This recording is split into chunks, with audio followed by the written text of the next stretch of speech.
संचार साथी ऐप को लेकर आखिर देश में क्यों बवाल हो रहा है? आखिर विपक्ष सदन में क्यों हंगामा कर रहा है? क्या इस ऐप के माध्यम से हमारी निजता का हनन हो रहा है? आखिर एप्पल ने इस ऐप को प्री इंस्टॉल करने के लिए मना क्यों कर दिया? क्यों मोदी सरकार पर जासूसी करने का आरोप लग रहा है? मंत्री ज्योतिरादित्य सिंधिया को क्यों आखिरकार सफाई देनी पड़ी? सरकार ने प्री इंस्टॉलेशन का फैसला आखिरकार वापस क्यों लिया? तो आइए समझते हैं आखिर ये ऐप है क्या। भले ये खबर 2 दिन पुरानी है, लेकिन हमें लगा ये खबर आप तक पहुंचानी बहुत जरूरी है। नमस्कार, मैं हूं अंकिता शर्मा। आप सीजन फिल्टर देखना शुरू कर चुके हैं। जब आप एक नया फोन खरीदते हैं तो उसमें बहुत सारे ऐप पहले से इंस्टॉल रहते हैं। उसी तरह सरकार ने एक नया नोटिफिकेशन जारी किया है। फोन कंपनियों को अब यह कहा गया है कि आप जब कोई नया फोन देते हैं या बनाते हैं तो उसमें संचार साथी ऐप भी इंस्टॉल करना अनिवार्य होगा।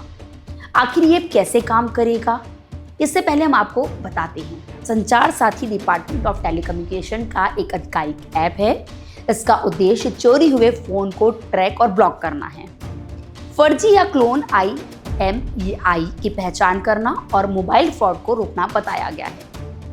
ऐप में 3 मुख्य फीचर्स शामिल हैं, जिसमें IMEI सत्यापन, चोरी हुए मोबाइल की शिकायत और ब्लॉकिंग एयर संदिग्ध डिवाइस की रिपोर्टिंग भी शामिल है।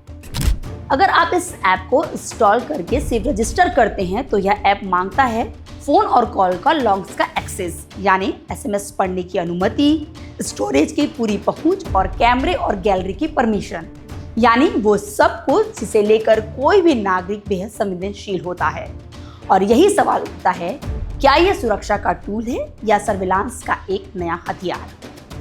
इस तरह की परमिशन कई ऐप्स मांगते हैं। ये ऐप्स के काम करने के लिए बेहद जरूरी होता है, लेकिन किसी ऐप को परमिशन देना 2-धारी तलवार पर चलने जैसा होता है। इस परमिशन का इस्तेमाल आपके खिलाफ भी किया जा सकता है।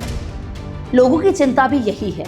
हालांकि सरकार ने ये साफ कर दिया है कि ऐप मैंडेटरी नहीं है और आप इसे कभी भी डिलीट कर सकते हैं। विवाद तब शुरू हुआ जब टेलीकॉम विभाग ने सभी मोबाइल फोन कंपनियों को ऐप प्री इंस्टॉलेशन करने का निर्देश जारी किया, जिसका सीधा मतलब था नया फोन हो या पुराना, सब में यह ऐप होना जरूरी बताया गया। पुराने फोन के लिए OT अपडेट जारी करने को कहा गया, यानी कि अगर आप अपना फोन अपडेट करते हैं तो यह ऐप अपने आप आपके फोन में इंस्टॉल हो जाएगा।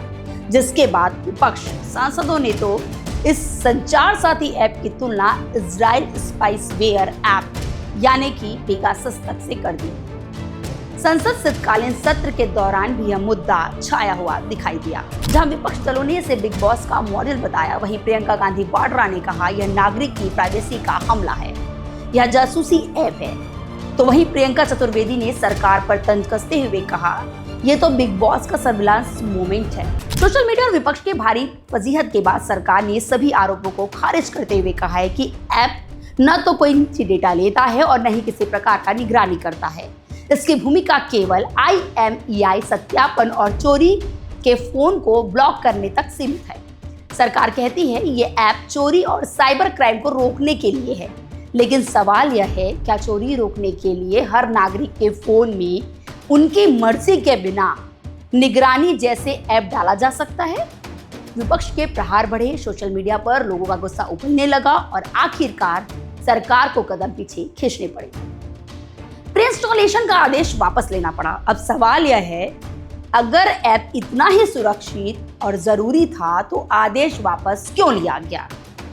क्या चोरी के मोबाइल रोकने के नाम पर सरकार लोगों की प्राइवेसी पर अटैक कर सकती है? और अगर IMEI सत्यापन ही मकसद था तो इतने संवेदनशील परमिशन की जरूरत क्यों पड़ी? वहीं केंद्रीय संचार एवं दूरसंचार मंत्री ज्योतिरादित्य सिंधिया ने मंगलवार को स्पष्ट किया है, संचार साथी ऐप इस्तेमाल करना पूरी तरह से वैकल्पिक है और इसे किसी भी समय फोन से हटाया जा सकता है। उन्होंने कहा है कि सरकार की भूमिका सिर्फ इतना सुनिश्चित करने तक है कि ऐप जनता के लिए उपलब्ध हो।